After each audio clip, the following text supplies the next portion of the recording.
Hello guys, welcome to Tutorly. So in today's video, I'm going to show you exactly how to change bank account details in an invoice template in Odoo. This is useful whenever your business changes banks, opens a new payment account, or needs to correct information currently appearing on customer invoices.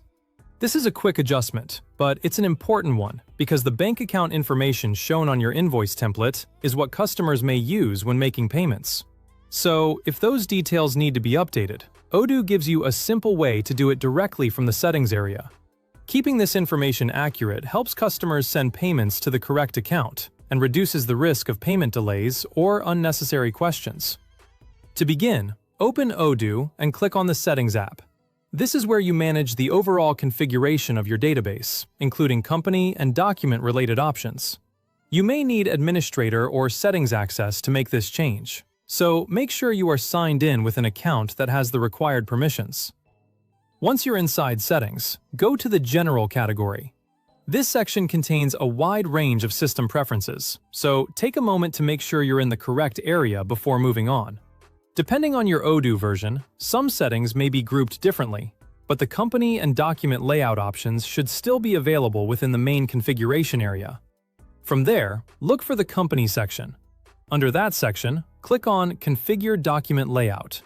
If your database contains multiple companies, make sure you are editing the correct company before updating the document settings. This is where Odoo lets you customize how your business documents appear, including invoices and other printed or shared templates.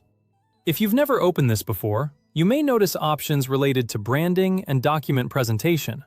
These can include your company logo, document colors, fonts, footer information, and other details that appear across business documents. For this task, the part we care about is the bank account field. This field may contain an account name, account number, IBAN, SWIFT or BIC code, bank name, branch details, or payment instructions, depending on what your customers need to complete a transfer. Now, in the document layout window, you'll see a text field for your bank account details. This is the area that controls what appears on the invoice template. Review the existing content carefully so you know exactly which information needs to be replaced or corrected. Go ahead and edit the information here so it reflects the correct bank account details you want displayed. Try to present each detail clearly, especially when including several items, such as the account title, bank name, IBAN, and SWIFT code.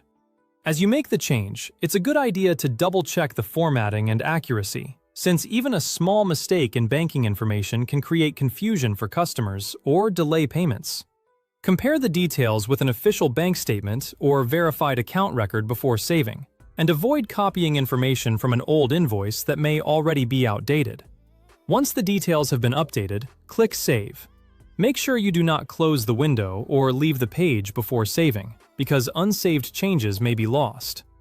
After saving, the new bank account information will be applied to the invoice template.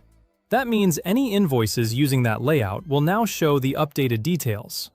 Existing invoice records may display the new information when they are regenerated or printed, depending on your Odoo setup and document configuration. And that's it. The process is very straightforward. Open Settings, go to General, find the Company section, select Configure Document Layout, update the bank account field, and save your changes. Following these steps helps ensure customers receive the correct payment instructions whenever an invoice is issued. If you're making this update in a live business environment, one helpful tip is to preview an invoice afterward, just to confirm everything appears exactly as expected. That way, you can be sure the new information is clear and correctly placed on the template. You can also download a test PDF and check that the details are readable, complete, and not cut off in the footer or payment section. That's all for this video. Thanks for watching, and I'll see you in the next tutorial.